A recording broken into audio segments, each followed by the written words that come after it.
Good morning बच्चों, कैसे हो आप सभी। आशा करता हूँ आप सब बहुत अच्छे हो और अपनी अपनी पढ़ाई अच्छे से कर रहे हो।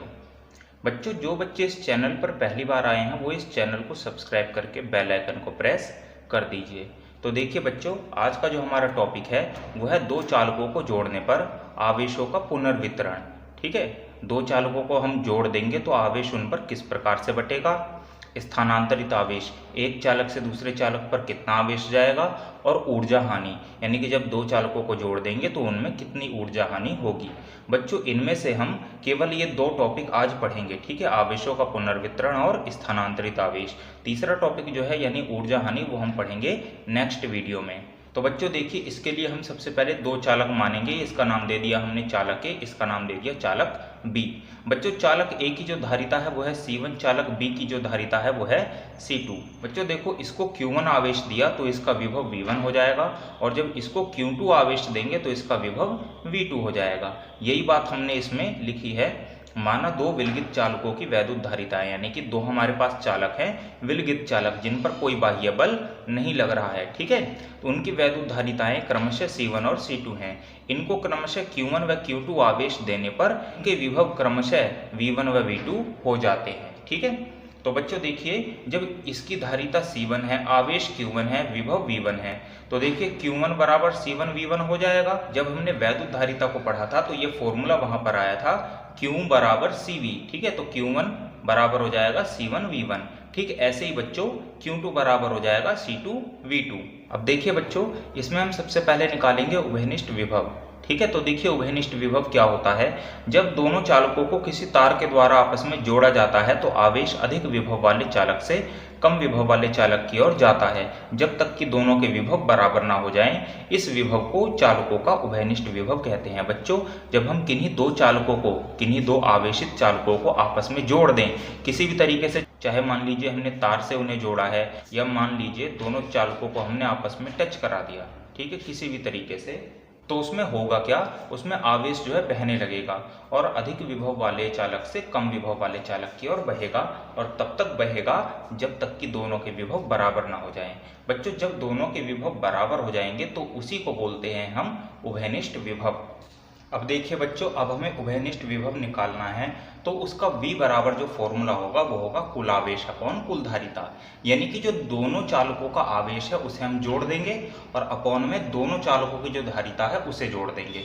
अब बच्चों, चाहे दो की बजाय 3 हो, 4 हो, 5 हो, 10 हो, 15 हो, कुछ भी हो, उभयनिष्ठ विभव ऐसे ही निकलेगा, कुल आवेश अपॉन कुल धारिता। फिलहाल हमारे पास यहाँ पर दो ही चालक हैं तो हम क्या करेंगे, दोनों का आवेश जोड़ेंगे Q1 प्लस Q2 और अपॉन में कुल धारिता। ठीक है, C1 प्लस C2। अब देखिए बच्चों, Q1 बराबर हमने C1 V1 पढ़ा था तो इसकी जगह लिख देंगे C1 V1 और Q2 की जगह रख देंगे C2 V2। ठीक है, तो बच्चों उभयनिष्ठ विभव V बराबर हो जाएगा C1 V1 प्लस में C2 V2 अपॉन में C1 प्लस C2।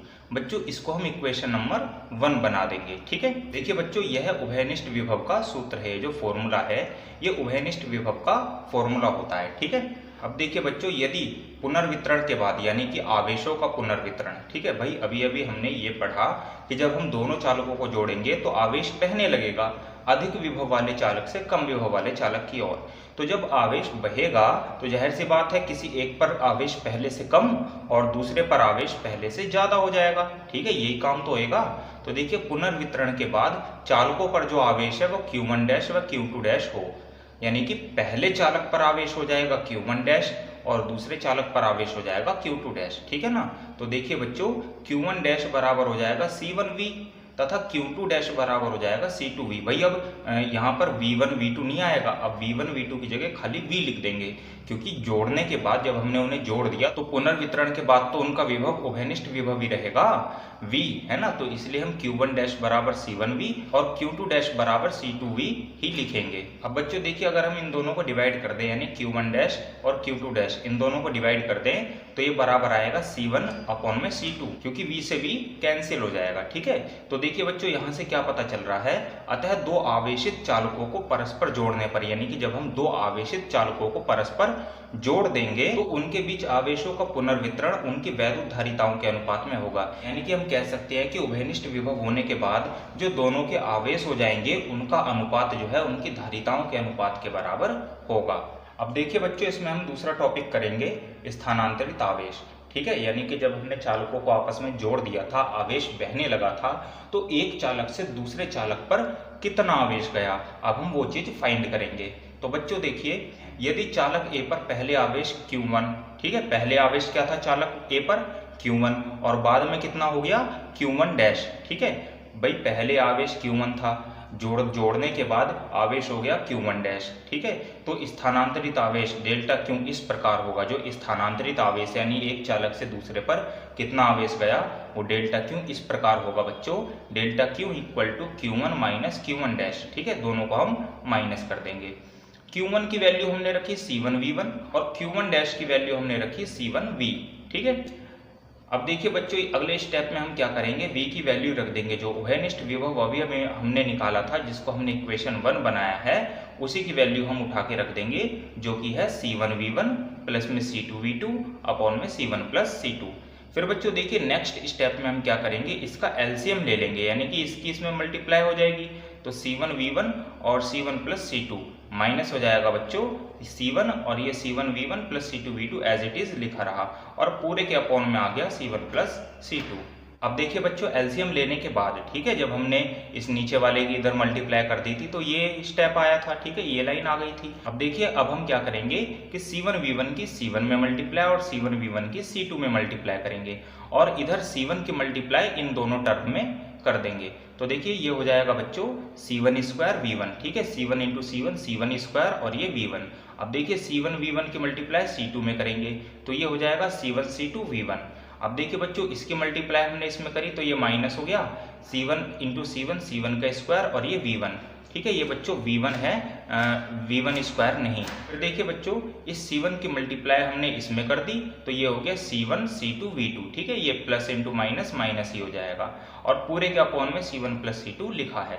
फिर बच्चों देखिए, नेक्स्ट स्टेप में हम क्या करेंगे, इस वाले टर्म को काट देंगे एक दूसरे से, क्योंकि ये दोनों बराबर हैं और एक दूसरे के विपरीत भी हैं। ठीक है, मतलब उल्टे हैं, ये माइनस का है, ये प्लस का है।